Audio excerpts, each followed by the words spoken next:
அனைவருக்கும் இனிய வணக்கம். நேயர்களே, நண்பர்களே, மக்களே, இன்றைய விவாத நிகழ்ச்சிக்கு அனைவரும் அன்போடு வரவேற்கிறோம். இன்றைக்கு நாம் எடுத்திருக்கக்கூடிய தலைப்பு, அதிமுகவை மீட்க முடியாதவர் தமிழகத்தை மீட்பாரா? எப்படி மீட்பார்?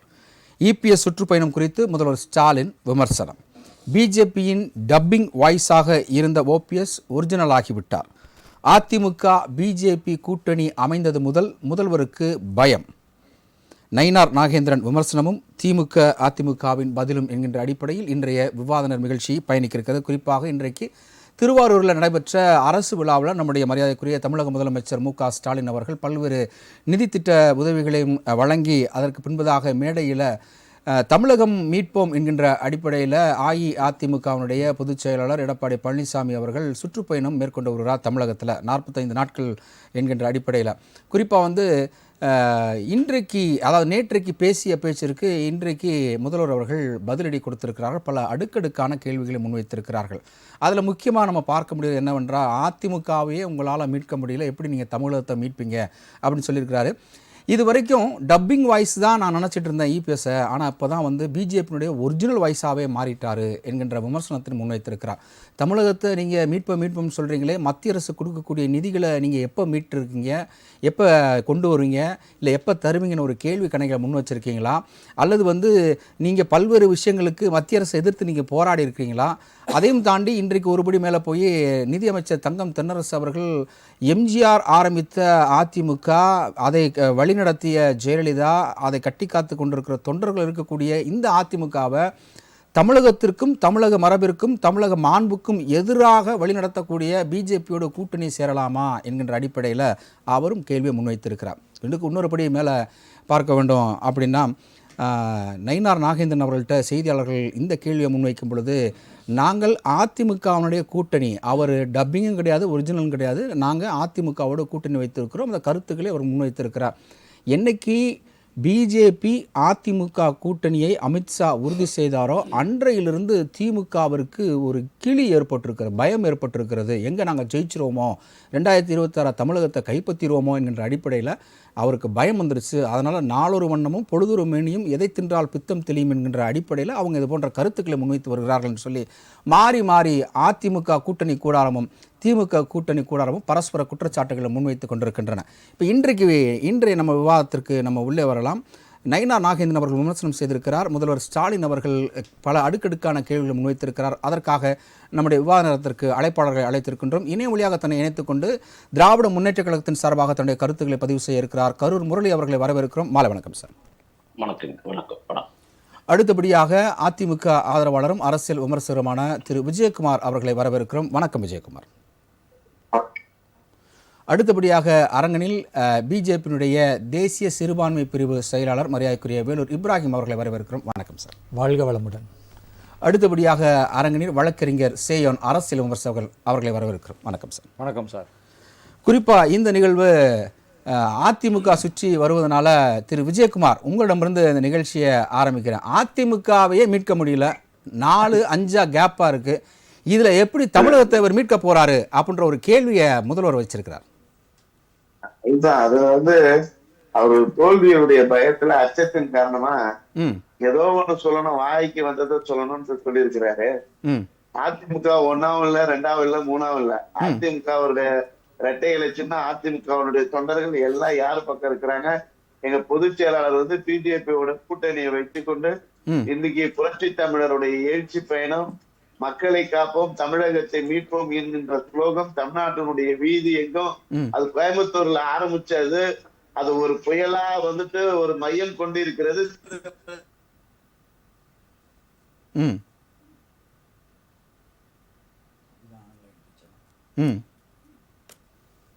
சரியா கேட்கல.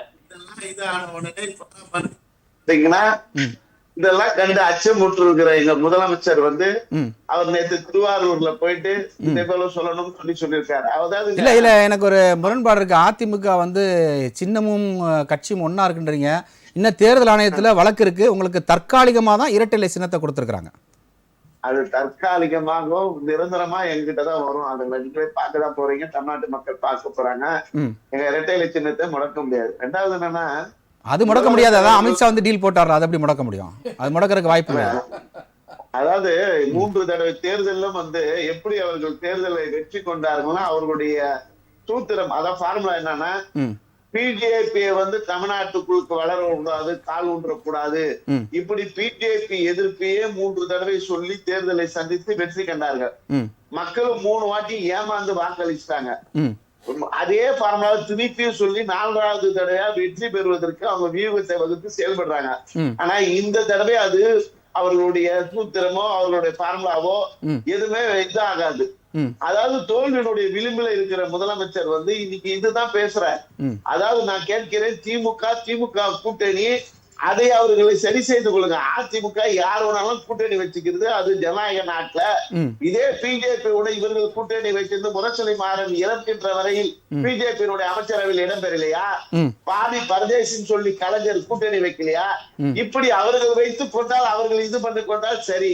இந்த சிறுபான்மை மக்களை ஏமாற்றுவதற்காக பிஜேபி எதிர்ப்பு என்பதை கையில எடுத்துக்கிட்டு திமுக இதாகுது. இன்னைக்கு கேட்கிறேன், அவர்கள் கொடுத்த முதல்வர் சொல்றாரு, நீங்க சொன்ன விஷயத்தை தான் அவரும் சொன்னாரு. நீங்க வந்து எங்களை வந்து சிறுபான்மை நீங்க சொல்றீங்களே, தமிழக மக்களுடைய பிள்ளைங்கள் கல்விக்காக நிதியை நிறுத்தி வைத்திருக்கிறது, இதை வந்து தைரியமா பிஜேபி அதிமுக கேட்க முடியுமா? கூட்டணியில் தானே இருக்காங்க, ஏன் கேட்கல அப்படின்றாரு.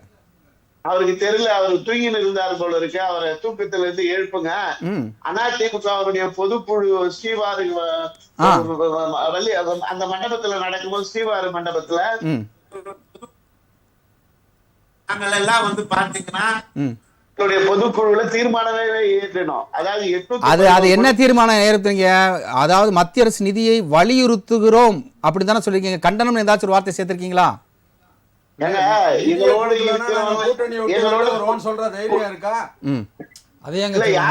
நீங்க தப்பா திமுக ஆட்சியில பண்ணிட்டு அதுக்கப்புறம் நிதி தமிழ்நாட்டுக்கு நிதி கொடுக்கலன்னா நாங்க கூட்டணி விட்டு வெளில வருவோம்னு சொல்ற தைரியம் அண்ணா திமுக இருக்கா?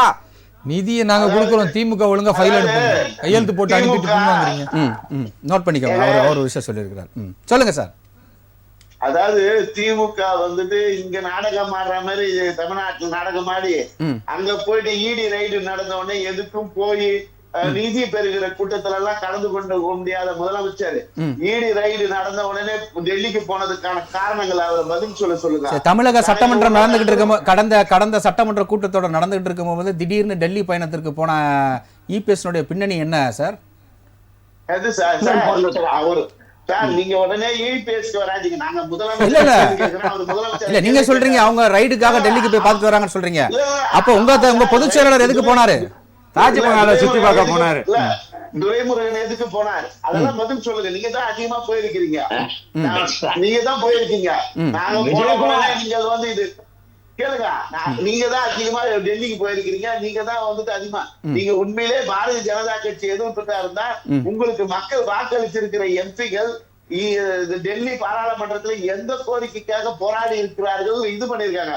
சும்மா கண் துடைப்பு தமிழ்நாட்டு மக்களை ஏமாற்றுவதற்காக இங்க பிஜேபி. நான் கேட்கிறேன், சிறுபான்மை மக்களை வாக்குகளை பெறுவதற்காக கோயம்புத்தூர் சிறை குண்டு வெடிப்புக்காக நீண்ட கால சிறைவாசல இருக்கிற சிறைவாசிகளை நான் விடுதலை செய்வேன்னு சொல்லி சொன்னீங்களே, அவர்களை இதுவரை விடுதலை செய்யலையே.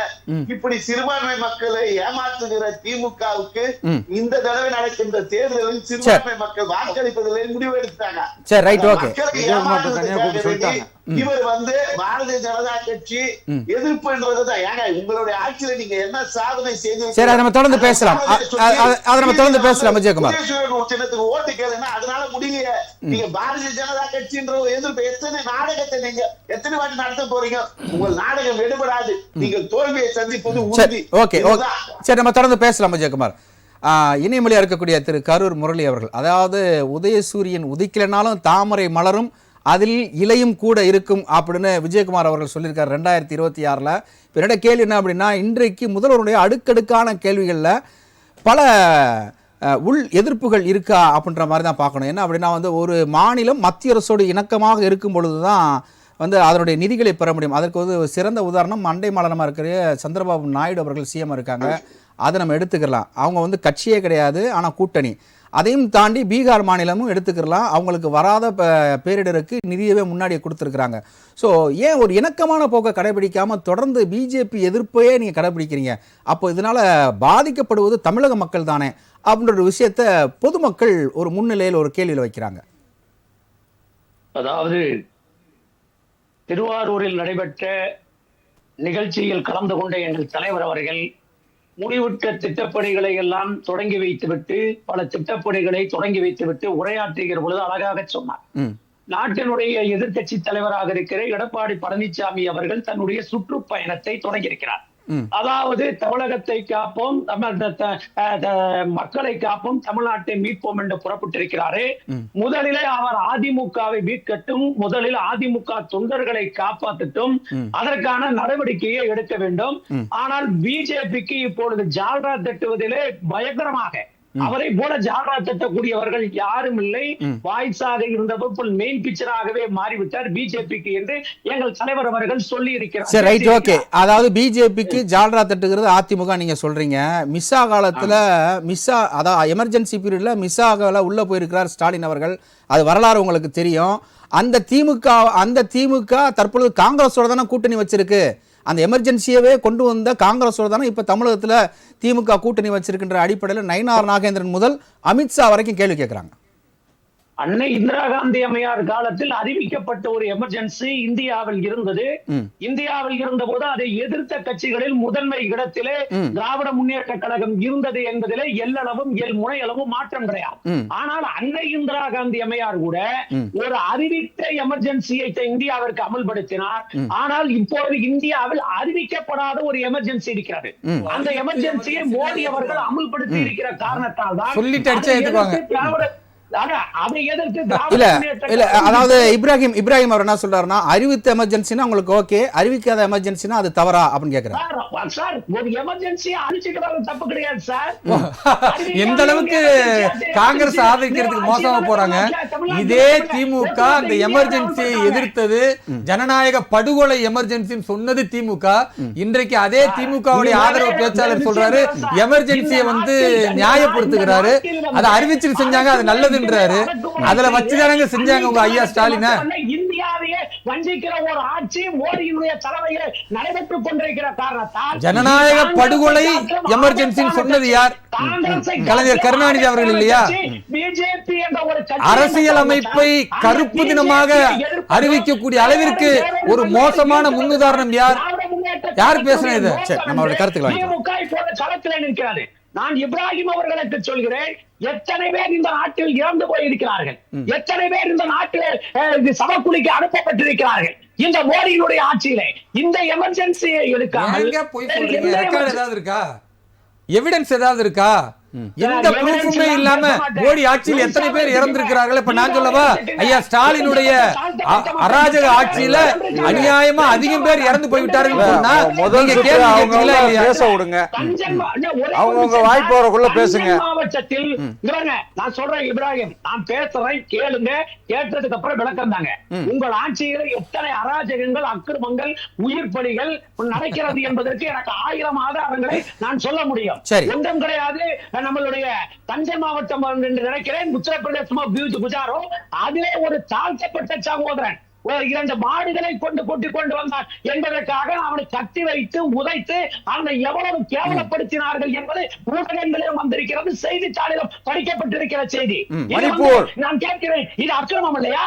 இது அநியாயம் இல்லையா? தாழ்த்தப்பட்டவன் ஒருவன் இந்த மண்ணிலே சுதந்திரமாக இருக்கக்கூடாது என்று நினைப்பதுதான் பிஜேபி.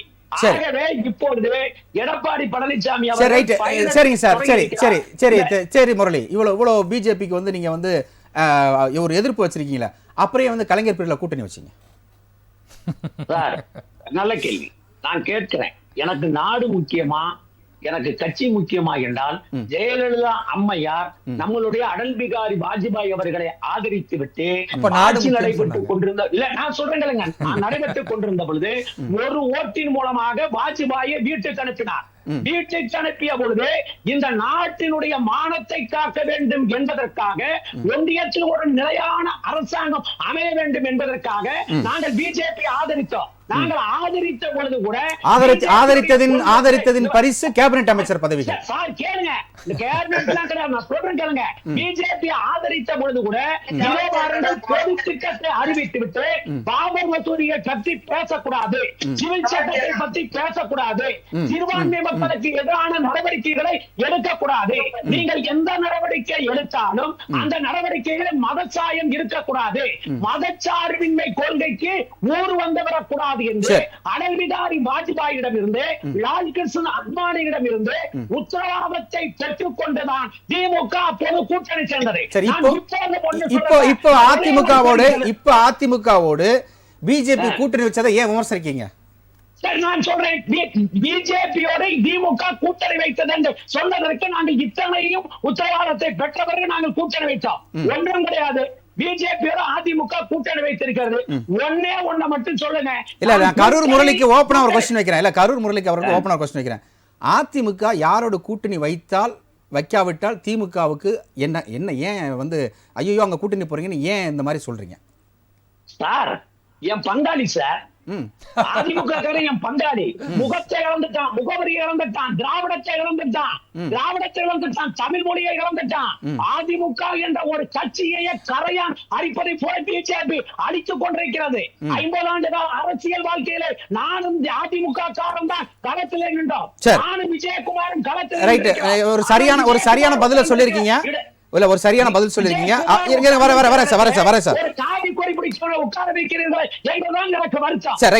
அருமையான ஒரு பதில் சொல்லிருக்கீங்க. அடுத்து அரங்கத்தில் இருக்கக்கூடிய திரு வேலூர் இப்ராஹிம், அதாவது காங்கிரஸ் ஒரு மாநிலத்தில் எந்த கட்சியோட கூட்டணி வைக்கிறதோ அங்க வந்து காங்கிரஸ் தன்னுடைய முகத்தை இழந்துரும். ஆனா பிஜேபி எந்த கட்சியோட கூட்டணி வைக்கிறதோ அந்த கட்சி தன் முகத்தை இழந்துரும் அப்படின்றது நம்ம வந்து ஒரு ஃபுல்லா பார்த்துட்டே வரோம். தமிழகத்தில் பிஜேபி காலன்றுவதற்கு கடந்த 2021 தேர்தல் மிகப்பெரிய ஒரு பெரிய ரெட் கார்பெட்டை போட்டு கொடுத்துச்சு அதிமுக. அதற்கு உங்களுக்கு எம்எல்ஏ பரிசாக கிடைக்கப்பட்டது. இப்போ மீண்டும் எப்படியாவது ஒரு வருஷத்துக்கு முன்பதாகவே அமித்ஷா அவர்கள் உட்கார்ந்து எல்லாம் பேசி இந்த கூட்டணிக்கு தயாராகிருக்காங்க. அப்படின்றப்போ வந்து குறைந்தது ஒரு 160 தொகுதியில் 164 தொகுதியில் அதிமுக போட்டிட்டாலும் மிச்சம் இருக்கிறது பிஜேபி கூட்டணி கட்சிகளுக்கு ஒதுக்கப்படுகிறது. அப்போது இனி 2000 ஏன்னா நயினா நாகேந்திரன் என்ன சொல்லியிருக்கிறாங்கன்னா எங்களுடைய இலக்கு 26 அல்ல 31, அதற்கு முன்பதாக 29 அப்படின்னு சொல்லியிருக்கீங்க. அப்போ அந்த 29லையும் 31லையும் பிஜேபி பிரதான இடத்தை பிடிப்பதற்காக அதிமுகவை துணைக்கெடுத்துக் கொள்கிறதா? முதலில் எந்த ஒரு கட்சியாக இருந்தாலும் அந்த கட்சி ஆட்சி அதிகாரத்திற்கு வர வேண்டும் என்று நினைப்பதுதான் அந்த கட்சியினுடைய உண்மையான நிலைப்பாடாக இருக்கும். அது திமுக அதிமுக, ஏன் நேத்து கட்சி ஆரம்பித்த விஜய் வரைக்கும் என்ன பேசுறாரு, நாங்கள் முதலமைச்சர் கேண்டிடேட்னு சொல்றாரா இல்லையா? ஒரு தேர்தலை சந்திக்கல, ஒரு மக்கள்கிட்ட வாக்கு எவ்வளவுன்றது தெரியாது. அவரே அப்படி பேசும் பொழுது 18 மாநிலங்கள்ல 18 மாநிலங்கள்ல ஆட்சி செய்யக்கூடிய ஒரு கட்சி, தொடர்ந்து 3வது முறை மத்திய அரசை மிகச்சிறப்பாக வழிநடத்தி கொண்டிருக்கிற ஒரு கட்சி, அந்த கட்சி இன்னும் 5 ஆண்டுகளுக்கு பிறகு ஆட்சி அதிகாரத்திற்கு வர வேண்டும் என்று ஆசைப்படுவது எந்த விதத்துல தவறுன்றதை முதல்ல நீங்க யோசிச்சு பார்க்கணும். எங்கேயுமே தவறு கிடையாது. நான் புரிஞ்சுக்கிறேன். கூட்டணி வைக்கிற கட்சி அது வந்து உங்க யூகத்திற்கு உங்க அவதூறுக்கு நான் பதில் சொல்ல வேண்டிய அவசியம் கிடையாது. நடந்த ஹிஸ்டரியே கிடையாது. எந்த கட்சியை நாங்க வந்து அப்படி சில்சிலா உடைச்சோம் கிடையாது. நாங்க உடைச்சோமா? சிவசேனா நாங்க உடைச்சது என்ன ப்ரூஃப் இருக்கு? சும்மா நீங்க பேசிட்டு சிவசேனாவுல ஏக்நாத் சிண்டே என்ன பாக்குறாங்க? ஏங்க சிவசேனாவுடைய ஏக்நாத் சிண்டே என்ன சொல்றாருன்னா, காங்கிரஸோடு சேர்ந்து கொண்டு சிவசேனாவில் மரியாதைக்குரிய பால் தாக்கரே அவர்கள் என்ன கொள்கையில் என்ன இந்துத்துவாவில் பிடிப்போடு இருந்தாரோ அதை தூக்கி எறிந்து விட்டு காங்கிரசுக்கு பூஜா தூக்கக்கூடியதாக அவர்கள் செல்லும் பொழுது ஏக்நாத் சிண்டே வெளியே வருகிறார். அவரோடு சேர்ந்து சிவசேனாவினுடைய கொள்கையை ஏங்க இப்படி பேசுறாரு? இப்ப அவர் பேசும்போது பாடம் எடுத்தார்ல, அவர் பேசும்போது என்ன பாடம் எடுத்தார்? திமுகவில் இருந்து நான் பேசும்போது நீங்கள் அமைதியாக இருக்க வேண்டும், கருத்து சொல்லி உங்கள் டைம்ல நீங்க பயன்படுத்த சொன்னாரு. நான் என்ன சொல்றேன்னா, நோட் பண்ணிக்கோங்க, பயப்படாதீங்க, நாங்க சொல்றத மட்டும் கேளுங்க. அப்போ வந்து நாங்க சொல்றத பிஜேபி உடைக்கல, எந்த கட்சியும் பாரதிய ஜனதா கட்சி உடைக்க வேண்டிய அவசியம் கிடையாது. தமிழகத்துல அதிமுகவை எந்த கட்சியும் உடைக்க வேண்டிய அவசியம் கிடையாது. தற்போது பாமக அதெல்லாம் அதான் சொல்றேனுங்க.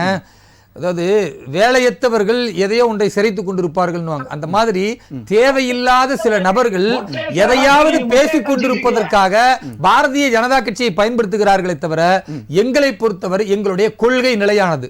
ஹிந்துத்துவா என்கிற இந்த நாட்டின் பண்பாட்டை கலாச்சாரத்தை மீட்டெடுக்க வேண்டும், ஊழல் இல்லாத ஆட்சியை தர வேண்டும். இது ரெண்டு எங்களுடைய நோக்கம். இது ரெண்டையும் நாங்கள் செய்வதால தான் 2047 உலகின் குருவாக பாரதம் என்ற பாரதிய ஜனதா கட்சியின் கொள்கை, RSS 100 ஆண்டு கால கொள்கையை நாங்கள் நிறைவேற்றுவதற்கு இன்றைக்கு பாடுபட்டு இருக்கோம். அதனாலதான் உலகின் பொருளாதாரத்தில் 4வது இடத்துல ஜப்பானையும் பின்னுக்கு தள்ளிக்கிட்டு நாங்க முன்னே வந்திருக்கிறோம். அந்த அடிப்படையில் நான் முடிச்சுக்கிறேன். இல்ல கொள்கைன்னு சொன்னீங்க, ஹிந்துத்துவா வந்து இந்தியா முழுவதும் கொண்டு செல்வதுதான் எங்களுடைய கொள்கை அப்படின்றீங்க. Right, okay. இப்போ நான் சிம்பிளாவே நான் கொஸ்டின் கேட்கிறேன். திரு இப்ராஹிம் அவர்கள் நேரடியாக வந்து திருப்பதி தேவஸ்தானத்தில் உள்ளுக்க கர்ப்பகிரகத்தில் போய் நிற்க முடியுமா? ஹிந்துத்துவா என்ற கொள்கை என்னன்னு முதல்ல நீங்க புரிஞ்சுக்கிட்டா இப்படி ஒரு கேள்வி கேட்க மாட்டீங்க. இது வந்து திராவிட கழகங்கள்ல இருந்து திமுக வரைக்கும் சமூக நீதியை பற்றி இதெல்லாம் ஹிந்துத்துவா. அதான் சொல்றேங்க, சமூக நீதியை பற்றி திமுகவுக்கு பேச அருகதை கிடையாது. ஆனால் நாங்கள் பேசுவதற்கு 100% உரிமை இருக்கு. ஏன்னா நான் முடிக்கிறேன், என்ன முடிக்கவே விட மாட்டேங்கிறீங்க. இதே ஒரு இந்து மதத்தை சார்ந்த ஒருத்தர் வராரு அப்படின்னா அவுலியாக்கள் இருக்கக்கூடிய அந்த கல்லறை வரைக்கும் போய் தொட்டு பார்த்துட்டு வரலாம். அந்த ஒரு சமூக நீதியை இஸ்லாமிய அமைப்பு கொடுத்து உங்களுக்கு தெரியும். அதே மாதிரி சர்ச்சுக்கு போனீங்கன்னா மாதாக்கு முன்னாடி உட்காந்து மெழுகுவத்தி ஏற்றலாம். அந்த சமூக நீதியை கிறிஸ்தவம் கொடுத்திருக்கு. ஹிந்து சொல்லிக்கூடிய ஹிந்துத்துவா கொடுத்திருக்கான்றதா ஒரு கேள்வி. பேசிட்டீங்களா? முரண்பாடு இருக்கு. நான் பேசும்பொழுது தயவுசெய்து குறிப்பிடாதீங்க.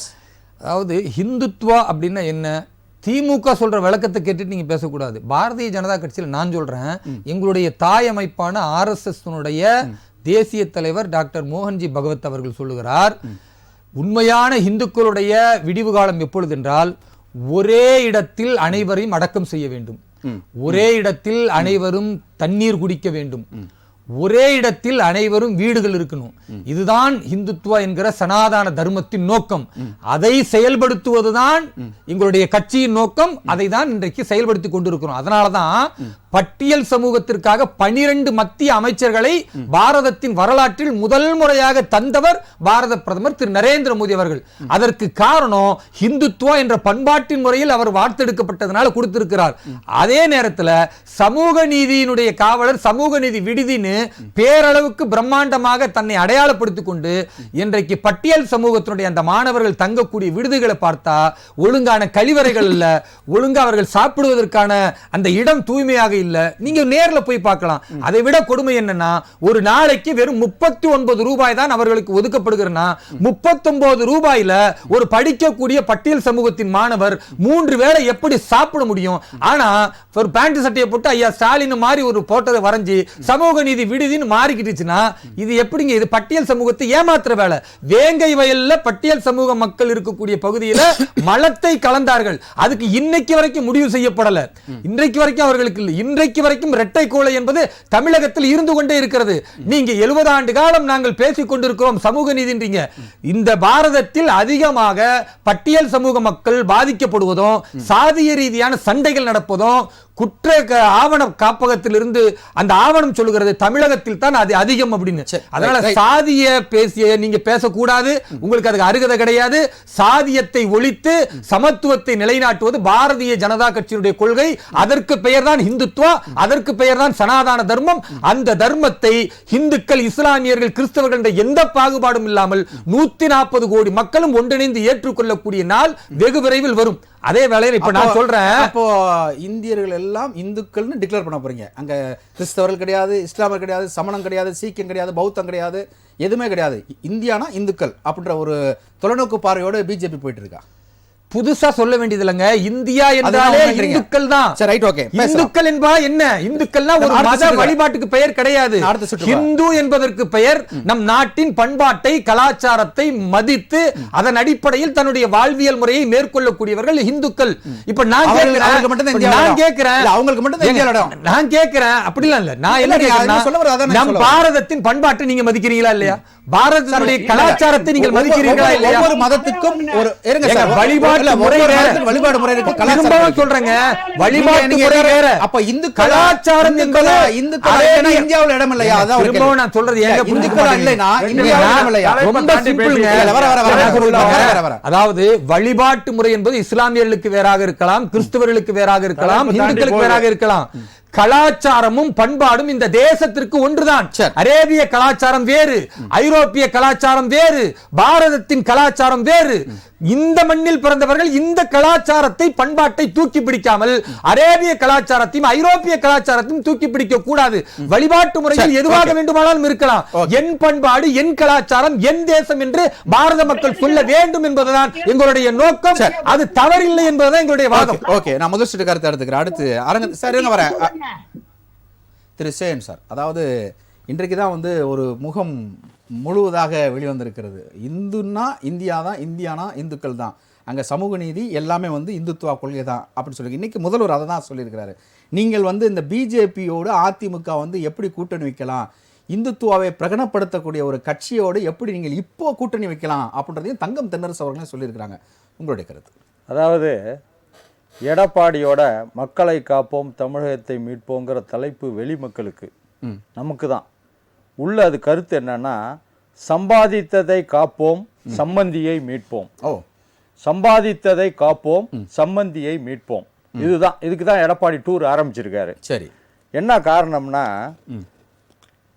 பாரதிய ஜனதா கட்சியோடு கூட்டணி கண்டு சிறுபான்மை மக்களினுடைய வெறுப்பை சம்பாதித்த ஜெயலலிதா அம்மையார் ஒரு பொதுக்கூட்டத்திலே, லட்சக்கணக்கான மக்கள் திரண்ட பொதுக்கூட்டத்திலே ஓப்பனா, என் வாழ்நாளிலே நானோ எனது கட்சி அதிமுகவோ எந்த காலத்திலும் பாரதிய ஜனதாவோடு கூட்டணி வைக்க மாட்டோம், இது சத்தியம்னு அந்த தலைவர். சார் முதல் ரவுண்டு நான் பேசுறேன், நீங்க பேசக்குள்ள நான் குறுக்கிடல, தயவு செஞ்சு சபா நாகரிகத்தை காப்பாத்துங்க, எல்லாருக்கும் சொல்றேன். அடுத்து கூட்டணி நான் பேசல, யார் பேசக்குள்ளயும் பேசல, இப்ப என்ன பேச விடுங்க.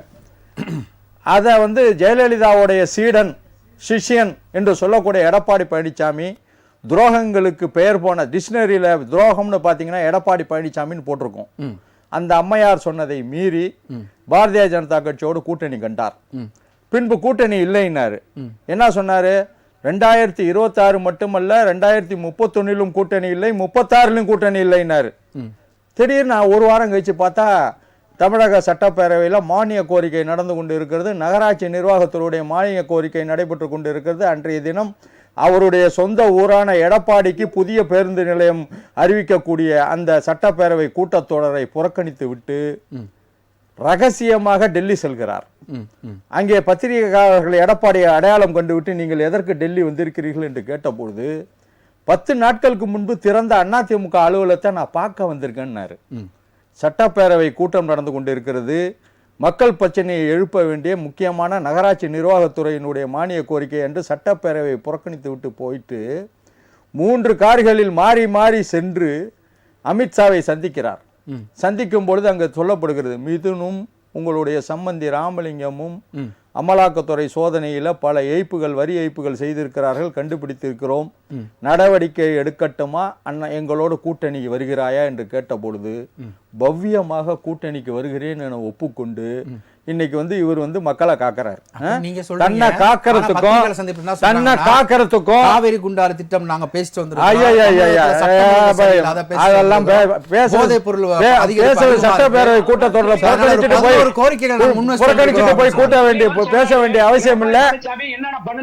சார் கரூர் முரளி சார், நான் பேசிட்டு இருக்கேன், முடிச்ச உடனே பேசுங்க. வாய்ப்பு தரேன் சார்.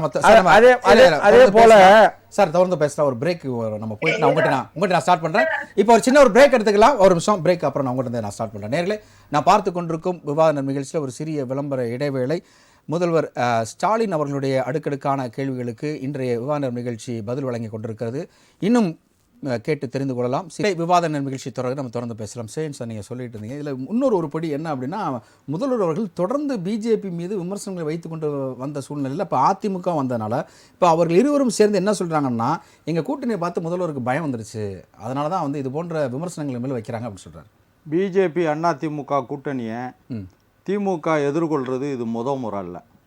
2019 பாராளுமன்ற தேர்தலில் பிஜேபி அதிமுக கூட்டணியை எதிர்கொண்டு தான் 39 இடத்தை ஜெயித்தோம். 2019 ஜெயலலிதா இருந்தாங்க. இல்ல ஜெயலலிதா இல்ல, எடப்பாடி பழனிசாமி 2019 மன்னிக்கணும். 2019 ஊரக உள்ளாட்சி தேர்தலையும் பிஜேபி அதிமுக கூட்டணியை எதிர்த்து தான் அதிமுக ஆட்சியிலே 90% வெற்றி பெற்றோம். 2021 சட்டமன்ற தேர்தலையும் அதிமுக பிஜேபி கூட்டணியை வந்து தோக்கடிச்சு தான் திரு முத்துவேல் கருணாநிதி ஸ்டாலின் அவர்கள் முதலமைச்சர் ஆனார். அதனால திமுகவுக்கு வந்து இந்த பிஜேபி அதிமுக கூட்டணியை பார்த்துலாம் எந்த பயமும் கிடையாது. எங்களுக்கு பயம் என்னன்னா, ஒரு திராவிட கட்சியாக இருக்கக்கூடிய அதிமுகவை பாரதிய ஜனதா கட்சி கபலீகரம் செய்துவிடக்கூடாது. அந்த கபலீகரம் செய்வதற்கு எடப்பாடி துணை போகிறார். எடப்பாடியை பொறுத்தவரையும் அவர் வரலாற்றை பார்த்தீங்கன்னா துரோகத்திலே வாழ்ந்தவர். தன்னை வளர்த்த கட்சி தலைவருக்கு துரோகம் பண்ணவர், தன்னை நம்பி வந்த ஓபிஎஸ் வந்து துணை முதல்வராக்கி இரட்டை தலைமைன்னு சொல்லிவிட்டு ஆட்சி முடிஞ்சவொடனே அவரை கைட்டி விட்டாரு. 21 சட்டமன்ற தேர்தலில் பிஜேபியோடு சந்தித்து கூட்டணி வச்சுட்டு 4.5 வருஷம் மோடி தான் எங்க டாடின்னு சொல்லி டாடிக்கே டாட்டா காட்டி அந்த கூட்டணியை முறிச்சாரு. நம்பி தன்னை முதலமைச்சர் ஆக்கின சசிகலாவை ஜெயிலில் தள்ளி அந்த அம்மா வந்து கட்சியிலேருந்து நீக்கினாரு. தொடர்ந்து அதே போல 24 பாராளுமன்ற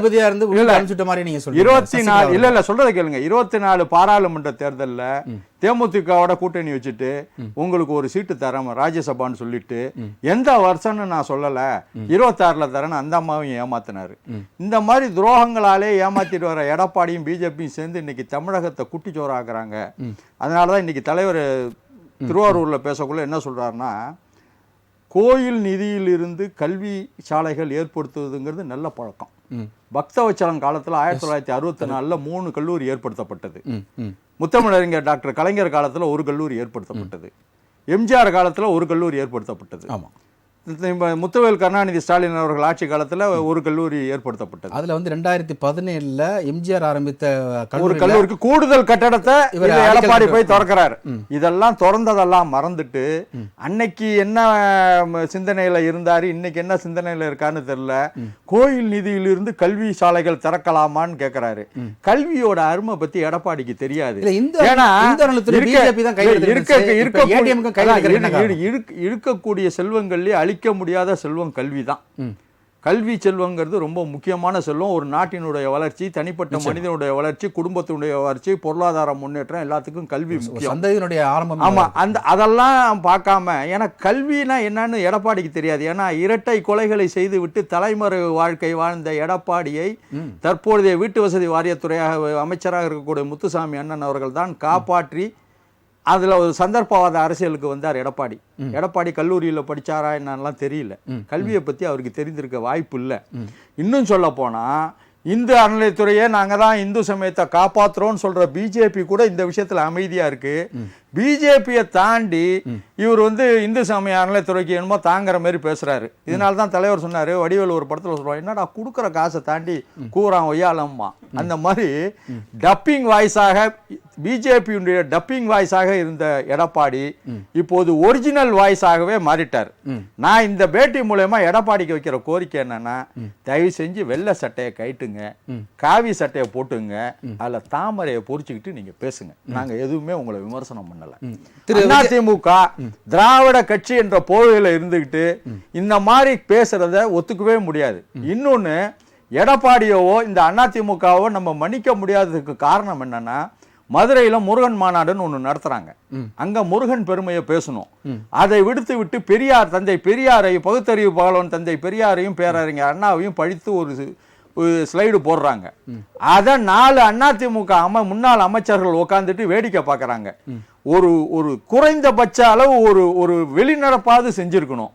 அதனாலதான் இப்ப பாத்தீங்கன்னா எடப்பாடியோட பெருமையே என்னன்னா, அதிமுக அண்ணா திராவிட முன்னேற்ற கழகத்தை அமித்ஷா முன்னேற்ற கழகமா மாத்திட்டாரு. இல்ல, திமுக ஏன் அந்த மதுரை முருகர் மாநாட்டு மீது நடத்தினவங்க இந்து மக்கள் மீது, இந்து முன்னணி மீது ஏன் வழக்கு போடல? என்ன வழக்கு? நீங்க பெரியார் அவதூறா பேசிட்டீங்க, சொல்லாத ஒன்றை சொன்ன மாதிரி சொல்லிட்டீங்க, அண்ணா சொல்லாத ஒன்றை சொல்லதா சொல்லிட்டீங்கன்னு சொல்லிட்டு ஏன் அவங்க மேல வழக்கு அதாவது இந்த மாதிரி ஒரு கருத்து உரிமைகள் சம்பந்தப்பட்ட விஷயங்கள் வரும் பொழுது சட்ட வல்லுநர்களை கலந்து ஆலோசித்து தான் வழக்கு போட முடியும். எடுத்த உடனே வழக்கு போட முடியாது. அந்த திரையிடப்பட்ட சாராம்சங்கள் சட்டத்துக்கு எதிரானதான்னு அரசியலமைப்பு வல்லுநர்கள் ஆராய்ந்து கொண்டிருக்கிறார்கள். அதாவது கடவுளை கும்பிடுகிறவன் காட்டு மிராண்டி அப்படின்னு வந்து பெரியார் வந்து சொன்னதை அங்க வந்து வீடியோவா போட்டு காமிச்சாங்க. அதுக்கடுத்து வந்து கோவில்களை வைத்து கொள்ளையடிப்பவர்கள் இந்துக்கள் அப்படின்னு சொன்னதை அறிஞர் அண்ணா வந்து பல மேடைகளில் பேசும் பொழுது பெரியாருக்கு எதிர்த்தே பேசியிருக்கிறார். அந்த வீடியோவை போட்டு காமிச்சு இது போன்ற இந்து மக்களை தொடர்ந்து வஞ்சித்து வருகிறது திராவிடம் அப்படின்ற ஒரு விஷயத்த சொல்லியிருக்காங்க. இது தவறுன்னா உடனே நீங்க வழக்கு போட்டிருக்கலாமே. இல்ல இதுதான் வழக்கு போடுறதா என்னன்னு ஆலோசிச்சுக்கிட்டு இருக்கோம். 20 நாள் ஆலோசிச்சு தாங்க முடிவு பண்ண முடியும். உடனே எல்லாம் எடுத்தங்கவுத்தன்னு ஜெயலலிதா பணியில செய்ய முடியாது. ஏன்னா கருத்து சுதந்திரம் அரசியல் வழக்கு இருக்கு, முருகர் மாநாட்டு வழக்கு இருக்கு. ஓகே, நம்ம தொடர்ந்து பேசலாம். திரு விஜயகுமார், அதாவது இபிஎஸ் அவர்கள் வெள்ளை சட்டையை கழட்டி விட்டு காவி சட்டையை போட்டுக்கொண்டு அது தாமரை பேட்ஜை போட்டுக்கொண்டு தமிழகத்தை காக்கலாமே அப்படின்ற ஒரு கடுமையான விமர்சனத்தை நம்முடைய சேயன் வச்சிருக்கிறார். உங்களுடைய கருத்து? அவரு கடுமையான விமர்சனத்தை வைக்கல, கடுமையான வன்மத்தை கக்குறாரு அவரு. அதாவது வந்து இவரே கதை, திரைக்கதை, வசனம், டைரக்ஷன் எழுதுற மாதிரி இவர் வந்துட்டு நாங்க டெல்லியில சென்று அமித்ஷாவை சந்தித்ததெல்லாம் கற்பனைக்கு ஓட்டுறாரு. அதாவது கற்பனை இல்ல, அதெல்லாம் உண்மை. உண்மை, அவரே விளக்கம் சொல்லியிருக்காரு. எடப்பாடியே 3 கார்ல ஏன் போனங்கிறதுக்கு விளக்கம் சொல்லியிருக்காரு. தம்பிதோட காரு ரிப்பேர் ஆயிட்டு ஒரு வாடகை கார்ல போனங்கிறாரு. சரி, ரைட், ஓகே, சொல்லுங்க விஜயகுமார். சொல்லுங்க விஜயகுமார். சரி விஜயகுமார், நீங்க பேசுங்க. இது கருத்து பேசுங்க. ஸ்டாலின் வந்து ஒரு நடிகைக்காக ஓடினவரு அப்படின்னு நான் பழைய வரலாறு பேசுமா? சொல்லுங்க சார். தரந்தாழ்ந்து பேசாதீங்க, அடிப்படை ஆதாரம் இல்லாம பேசாதீங்க, சபை நாகரிகம் கருதி பேசுங்க. ஒரு முதலமைச்சரை பேசுறீங்க, ஜாக்கிரதையா பேசுங்க, மரியாதையா பேசுங்க, ஒழுங்கா பேசுங்க. ஒழுங்கா பேசுவோம். ஆமா, ஏதோ எங்க கட்சி நாங்க பேசிப்போம், எங்க கட்சியை பத்தி நீங்க பேசக்கூடாது சார். 3 கார்ல போனது உண்மை சார், அவரே ஒத்துருக்காரு. அப்புறம் நீங்க என்ன பேசுறீங்க? எடப்பாடியே ஒத்துருக்காரு, 3 கார்ல போன அதுக்கு காரணம் தம்பிதோட காரு ரிப்பேர் ஆயிட்டுன்னு கதை சொன்னாரு. போய் பேட்டியை எடுத்து பாருங்க, அவரே ஒத்துக்கொண்ட விஷயம். நான் ஒண்ணும் திரைக்கதை எல்லாம் எழுதல, எனக்கு திரைக்கதை எழுதுங்கிற அவசியமும் கிடையாது. அவர் என்னங்க அவர் அமைதியா இருக்க, நீங்க 2 பேரும் அமைதியா இருக்க. பேசுங்க, கருத்தை சொல்லுங்க விஜயகுமார், கருத்தை சொல்லுங்க. தனிப்பட்ட முறையில பேசாதீங்க, வன்மத்தை கக்காதீங்க. கருத்து இல்லைன்னா உங்களுக்கு இப்படிதான் வரும். என்ன செய்யறது? சரி பேசுங்க. தவறான தகவல் கொடுத்தா குறுக்கிடுவோம். தவறான தகவல் கொடுத்தா குறுக்கிடுவோம். பேசலாம். பாரதிய ஜனதா கட்சியோடு நாங்கள் வெற்றி கூட்டணி அமைச்சு கோயம்புத்தூர் முழுது அளவுக்கு மக்கள் திரண்டு வெள்ளத்துல எடப்பாடியாரு இதெல்லாம் பார்த்துக்க பொறுத்துக்க முடியாத தோல்வி பயத்துல இருக்கிறவங்க வாயில வந்ததெல்லாம் இங்க வந்துட்டு சொல்றாங்க. இந்த வன்மத்தை கேட்கிறாங்க. எந்த வன்மமும் எடுபடாது. எடப்பாடியார் தமிழ்நாட்டு மக்கள் வந்து விழிப்பு உணர்வு பெற்றுட்டாங்க. 3 தடவை இதே பாரதிய ஜனதா கட்சியோட எதிர்ப்பை சொல்லியே வாக்கு பெற்ற திமுக இந்த தடவை வாக்கு பெற முடியாது. தோல்வியினுடைய அச்சத்தில், தோல்வியினுடைய விளிம்பில் இருக்கிறதுனால இவர்கள் இப்படி பேசுகிறார்கள். எது பேசினாலும் சரி, பாரதிய ஜனதா கட்சியோட அதிமுக வெற்றி பெறும், அதிமுக எடப்பாடியார் முதலமைச்சர் ஆவாரு. அதை வந்துட்டு எல்லோரும் உறுதி செய்யறாங்க. எங்க கட்சி என்னமோ போயிடும் வந்து எங்க கட்சி வந்துட்டு புரட்சி தலைவர் அம்மா சொன்னாங்க 100 ஆண்டுகள் கடந்தும் இந்த இயக்கம் இருக்கும். இந்த இயக்கம் இருக்கும். இதுதான் தமிழ்நாட்டிலே ஒவ்வொரு கட்சியிலும் தொண்டர்கள் அதிகம் உள்ள கட்சி அதிமுக. அதான் இந்த கட்சியை வந்து யாராலும் சிதைக்கவோ இல்லைன்னா எதுவுமே பண்ண முடியாது. எடப்பாடியே ஜெயிச்சிருவாரு. வேற யாரும் சிதைக்க வேண்டாம். நீங்க போக எடப்பாடியே ஜெயிச்சிருவாருங்க, வேற யாரும் சிதைக்க வேண்டாம். இது பண்றாரு பொறுத்திருந்து பாருங்க. சரி, அவருக்கு தெரியும் எங்க கட்சியை எப்படின்றது இது வந்து கொண்டு போயிருக்கிறாரு. அதனால எங்க கட்சி வெற்றியை நோக்கி பயணம் செய்து நீங்க வாதம் இருந்தா வாதத்தை வைங்க. இதே போல வந்துட்டு விஜயகுமார் ஓகே. அது என்னன்னா, இன்னைக்கு முதல்வர் வைத்த கேள்விக்கு பதில் சொல்லுங்க. தமிழகத்துக்கு நிதி தர மத்திய அரசு தடுக்கிறது, தர மறுக்கிறது. இதை வந்து எடப்பாடி பழனிசாமி கேட்டு பெற்றுத்தர வேண்டும்னு ஒரு ஓபன் சேலஞ்ச் வச்சிருக்காரு. சார், இந்த இதுக்கு என்ன இடத்துல சொல்லுங்க? ஒரே ஒரு கருத்தை நான் சொல்றேன். இருங்க, வரேன். இல்ல இல்ல, மத்திய ஒன்றிய அரசு நிதி கொடுக்கவில்லை என்றால் கூட்டணி விட்டு வெளியேறுவோம் எடப்பாடி அதை கேட்டுக்கலாம். சொல்லுங்க விஜயகுமார், சொல்லுங்க விஜயகுமார், சொல்லுங்க விஜய். அது வாங்க வாங்க. ஓகே ஓகே, சரி சொல்லுங்க விஜயகுமார். நேரமில்லை. நீங்க கேட்ட கேள்விக்கு பதில் சார். 100 நாள் வேலை வாய்ப்பு பணம் வராம மத்திய அரசாங்கம் இருக்கும்போது 100 நாள் வேலை வாய்ப்பு கல்விக்கு பணத்தை நீங்கள் தர வேண்டும் என்று தீர்மானத்தை நிறைவேற்றியது செயற்குழு, பொதுக்குழு, மாவட்ட செயலாளர்கள் கூட்டத்தில் கூட நாங்க தீர்மானத்தை நிறைவேற்றி இருக்கிறோம். இப்படி மத்திய அரசு கிட்ட இருந்து மாநிலம் பெற வேண்டிய உரிமைகளை கேட்டு பெறுகிறோம். சரி, இப்ப இதுல என்னன்னா, ரைட், நீங்க தீர்மானம் நிறைவேற்றிட்டீங்க, சரியா செயல்படுறோம். நீங்க தீர்மானத்தை நிறைவேற்றிட்டீங்க, எல்லாம் பண்ணிட்டீங்க. இப்ப கூட்டணியில இருக்கீங்க ஐயா, நீங்க பணத்தை நிதியை நீங்க கொடுக்கலன்னா நாங்க கூட்டணி விட்டு வெளியே போயிருவோம் அப்படின்ற சொல்வதற்கு இபிஎஸ் அவர்களுக்கு தைரியம் இருக்கிறதா அப்படின்னு ஸ்டாலின் ஒரு கேள்வி முன்வைக்கிறார். ஏன்னா அப்படியா இருந்தா அவங்க கூட்டணி கட்சியில மக்களுடைய நலனே இல்ல, லாக்கு பிட்டெல்லாம் நடக்குது. இல்ல கேள்விக்கு பதில் இல்ல சார், கேள்விக்கு பதில் சொல்லுங்க. நிதி காரணம் நாங்க கூட்டணியில இருந்து வெளியே வந்துடும் ஒரு அழுத்தம் கொடுக்கலாமே. வெளியே ஏதோ ஒரு கட்சி சொல்லிச்சா? இல்ல விஜயகுமார் சார், இல்ல விஜயகுமார், கேள்வியை நீங்க மடைமாற்றம் செய்ய வேண்டாம். இல்ல அதுக்கு நான் அனுமதிக்க மாட்டேன். இல்ல இந்த கேள்விக்கு எனக்கு பதில் சொல்லுங்க. இல்ல இந்த கேள்விக்கு எனக்கு பதில் சொல்லுங்க. இல்ல விஜயகுமார், கேள்விக்கு பதில் சொல்லுங்க. அது என்ன அப்படின்னா, நீங்க வந்து நிதியை என்னைக்காச்சும் ஒரு பாதினாச்சும் ரிலீஸ் பண்ணுங்க, இல்ல நாங்க கூட்டணியில இருந்து வெளியேறோம் அப்படின்னு வந்து தைரியமா சொல்ல வேண்டியதானே. கூட்டணியில் தானே இருக்கீங்க, நீங்க ரகசியமா இல்ல நேரடியாக போய் சந்திச்சுட்டு வரலாமே. தமிழ்நாட்டுக்கு நீங்க கோரிக்கை முன் வச்சீங்களே, 11 கோரிக்கைகள் முன் வச்சீங்களே, இப்ப போய் ஒரு 3 கோரிக்கைகள் முன் வைக்கலாமே. சார், திமுகவுடைய நெறியாளராக நீங்க கேள்வி கேட்கறீங்க. அதாவது பாராளுமன்ற தேர்தல் மாதிரி அதிமுக தனிச்சு. சரி, அதிமுக நெறியாளர் நான் கேள்வி வைக்கவா? சரி, நான் அதிமுக நெறியாளரை கேள்வி வைக்கவா?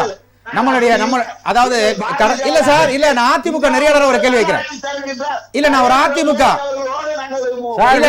நெறியாளர் சொல்றத கேளுங்க. நெறியாளருக்காவது கட்டுப்படுங்க, எங்களுக்கு தான் கட்டுப்படல, நெறியாளருக்காவது கட்டுப்படுங்க. பேசுகிற அளவுக்கு நாட்டை ஆளுகின்ற நரேந்திர மோடியோட நாங்கள் கூட்டணி வைக்கிறோம். மோடிஜி அவரோட கூட்டணியில இருக்கிறோம். அண்ணா திராவிட முன்னேற்ற கழகம் ஆட்சி ஆடுகின்ற போதெல்லாம் நல்ல ஆட்சி கொடுத்தது.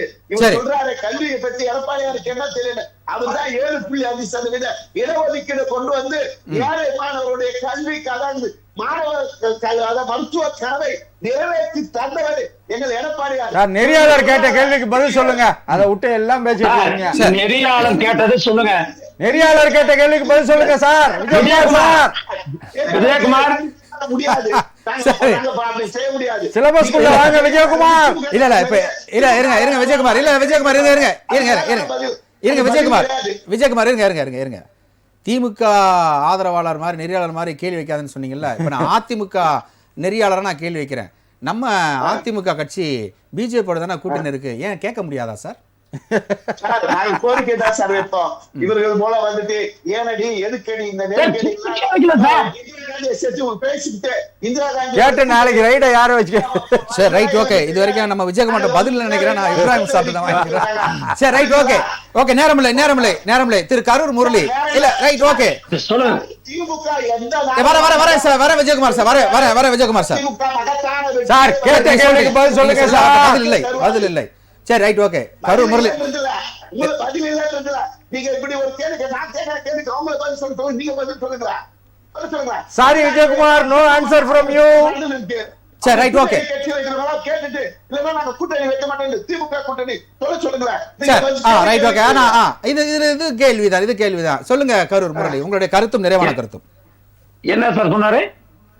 அதாவது நீங்க எங்களை கேக்குறீங்களே, இதுக்கு முன்னாடி பல்வேறு விஷயங்கள்ல காங்கிரஸோட கூட்டணி வச்சிருந்தீங்களா, அப்ப கேட்டிருக்க வேண்டியதானே, கூட்டணி விட்டு வெளியே வந்திருக்க வேண்டியதானே, அவங்களுக்கு ஒரு அழுத்தம் கொடுத்திருக்க வேண்டியதானே அப்படின்ற கேள்வி.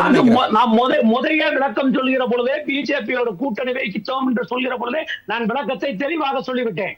பொது சிவில் இந்த நாட்டில் வந்து ஒரு பொது திட்டத்தின் அடிப்படையில் கூட்டணி வைத்ததை போல நாளை காங்கிரஸ் ஒன்றியத்திலே வருமானால் காங்கிரசிடம் நாங்கள் ஒரு திட்டம் வைப்போம். என்ன திட்டம் வைப்போம் என்றால், எங்கள் தமிழ் மொழிக்கு எந்த வகையிலும் நீங்கள் ஊர் செய்யக்கூடாது, எங்கள் தமிழ்நாட்டு திட்டங்களுக்கு தாராளமாக தமிழ்நாட்டின் முன்னேற்ற ஜனநாயகத்தை ஒன்றுதான் எங்கள் நோக்கமாக இருக்கும். இதை ஏற்றுக்கொள்ள வேண்டும் என்று நாங்கள் திட்டம் வைத்துதான் நாளை காங்கிரஸ் ஆட்சி அமைத்தாலும் அதை ஆதரிப்போம். கூட்டணி சேர்ந்திருக்கிறார்கள். ஏன்னா அண்ணன் எடப்பாடி பழனிசாமி கூட்டணி சேர்ந்திருக்கிறார் அல்லவா? கூட்டணி சேர்ந்திருக்கிறார் எடப்பாடி பழனிசாமி அவர்கள், ஐயா தமிழ்நாட்டுல உங்க வேலை கெட்ட பேர் இருக்குங்க, கெட்ட பேரை தீர்க்கணும்னாக்க உடனடியாக சமக்ரா சீசா அபியான் திட்டத்தின் மூலமாக தமிழ்நாட்டுக்கு தர வேண்டிய 2152 கோடி ரூபாயை உடனடியாக விடுவிக்க வேண்டும். 100 நாள் வேலை திட்டத்திற்காக தர வேண்டிய நிதியை கொடுக்க வேண்டும்.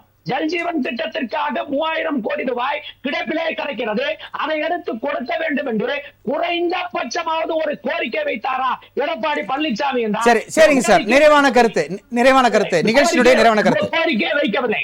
அதே போல நம்மளுடைய இப்ராஹிம் அவர்கள் பேசுகிற பொழுது சொன்னார், எங்கெங்க நாங்க கட்சியை உடைச்சோம், நம்ம உத்தம் தார்கள் நம்ம சிவசேனாவை எப்படி உடைச்சோங்கிறத விளக்கத்தை சொன்னார். ஒன்னும் கிடையாது. ஜெயலலிதா அம்மா உடல்நலம் சரியில்லாமல் மருத்துவமனையில் உயிருக்கு போராடி கொண்டிருந்த பொழுது அவர் இறந்த செய்தியை கேட்ட பொழுது தமிழ்நாட்டில் இருக்கிறவர்கள் எல்லாம் தலையில் தடி கொண்டு தாக்கியதை போல இடிகொண்டு இதயத்தை தாக்கியதை போல வருத்தப்பட்டுக் கொண்டிருந்த பொழுது அதிமுக தொண்டரெல்லாம் பரிதவித்துக் கொண்டிருந்த பொழுது அந்த கட்சியினுடைய பொதுச் செயலாளராக சசிகலா அவர்கள் தேர்வு செய்யப்பட்ட பிறகு ஏன் சசிகலாவை அவர்கள் சிறைக்கு அனுப்புவதற்கு நடவடிக்கை எடுத்தார்கள் என்றால் ஜெயலலிதாவையே இயக்கிய ஆளுமை சசிகலா. அந்த சசிகலாவை விட்டால் அதிமுகவை காப்பாற்றி விடுவார். ஆகவே நமக்கு 2 அடிமை கிடைத்திருக்கிறது. ஒரு அடிமை இபிஎஸ், இன்னொரு அடிமை ஓபிஎஸ். 2 அடிமைகளை வைத்து அதிமுகவை கபலீகரம் செய்ய வேண்டும் என்பதற்காக சரி சரி ரைட் ஓகே. நிறைவான கருத்து தான் பேசிட்டு இருக்காரு சார். ஒரு வரியில் நிறைவான கருத்து. சார் ஒரே நிமிஷம் முடிச்சிடறேன். ஒன்றும் கிடையாது. திராவிடத்தை கொண்டு போய் அமித்ஷாவிடம் அடகு வைத்திருக்கிறார்கள். அதற்கு உதாரணம் முருகன் மாநாட்டிலே 4 அமைச்சர்கள் கலந்து கொண்டு திராவிடத்தையும் அண்ணாவையும் பெரியாரையும் இழிவு செய்த போது கலந்து கொள்ளவில்லை. வேலுமணி அவர்கள் மோகன் பகத் அவர்கள் கலந்து கொண்ட RSS மாநாட்டில் கலந்து கொண்டார். வேலுமணியினுடைய தம்பி செங்கோல் பேரணி என்ற RSS பேரணியில் கலந்து கொண்டார். தலவாய் சுந்தரம் RSS பேரணியை தொடங்கி வைத்தார். நன்றி சார், நன்றி. நீங்களும் கலந்து கையெழுத்து போட்டார். நன்றி சார். 3 நிமிஷம் தான் இருக்கு, நான் நிகழ்ச்சி நிறைவு பண்ணணும். ஓகே, நன்றி சார். நன்றி.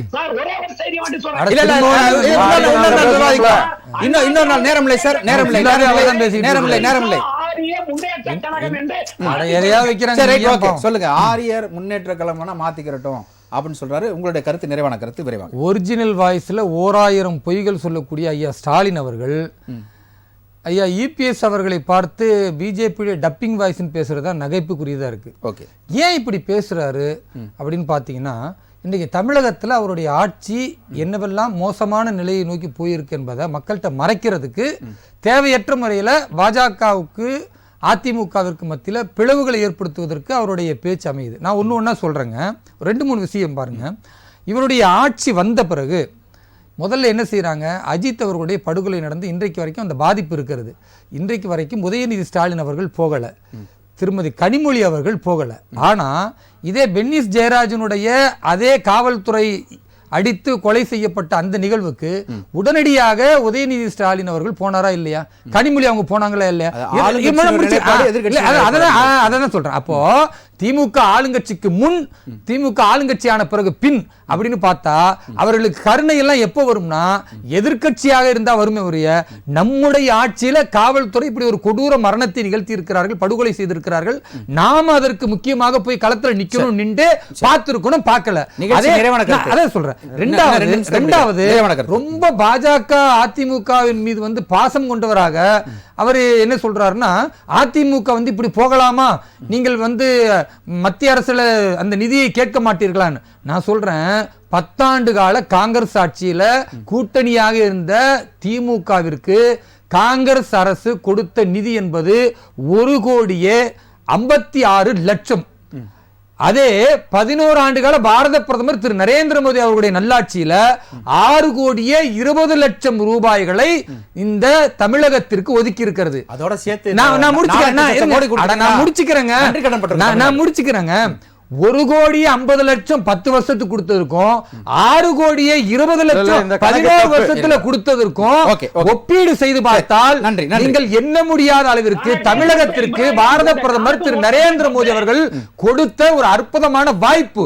இந்த வாய்ப்பை மறைப்பதற்கு தன்னுடைய வாக்குறுதியில ஒன்றை கூட நிறைவேற்றாத திமுகவுடைய இந்த திறனற்ற அரசு எப்படியாவது பாஜக மீது பொய்யை சொல்ல வேண்டும், அதிமுகவை சிறுமைப்படுத்த வேண்டும் என்று ஐயா ஸ்டாலின் பேசக்கூடிய ஓகே, இந்த நன்றி. பொய் பிரச்சாரத்தை நன்றி, நன்றி, நாங்கள் நன்றி. முடிவுக்கு கொண்டு வருவோம். உங்களுடைய கருத்தும் நிகழ்ச்சியோட ஒரே நிறைவு கருத்து, பாரதிய ஜனதா கட்சியோட சமூக நீதி என்னன்னா, ஒரு பழங்குடி இனத்தை சேர்ந்த பெண்ணை நாங்கள் ஜனாதிபதி ஆக்கி இருக்கிறோம் என்று பெயரவிலே சொல்லிவிட்டு புதிய பாராளுமன்றத்தை திறக்கும் பொழுது அவரை அழைக்கவில்லை. இதுதான் பாரதிய ஜனதா கட்சியோட சமூக நீதி. இதுதான் பாரதிய ஜனதா கட்சியோட சமூக நீதி. அதனாலதான் அதிமுகவை கபலீகரம் செஞ்சிடும் பாரதிய ஜனதா கட்சிங்கிறது தான் இன்னைக்கு தமிழ்நாட்டு மக்களோட அச்சம். இன்னொன்னு ஒரே ஒரு விஷயம் சொல்றேன். எடப்பாடியை பொறுத்தவரை அவர் கொள்கைக்காக கூட்டணி வைக்கவில்லை, தன் குடும்பத்தை காப்பதற்காகவும் சம்பந்தியை மீட்பதற்காகவும் தான் இந்த கூட்டணி வைத்திருக்கிறார். இது ஒரு பொருந்தாத கூட்டணி, இது காலத்தின் கட்டாயத்தால் ஏற்படுத்த கூட்டணி. இது கட்டாயப்படுத்தி திருமணம் செய்யக்கூடிய ஒரு மாப்பிள்ளை ஒரு பெண்ணை வேண்டாத பெண்ணை எப்படி திருமணம் செய்து கொள்வானோ அது போல ஒரு கூட்டணி. இந்த கூட்டணி திமுக கூட்டணியால் தோற்கடிக்கப்படும். நன்றி. 7வது முறையாக திமுக 2026 அரியணை ஏறும் என்பதில் எந்த சந்தேகமும் இல்லை. திமுகவுடைய பகல் கனவு பலிக்காது. நிச்சயமாக பாஜக அதிமுக வெல்லும்.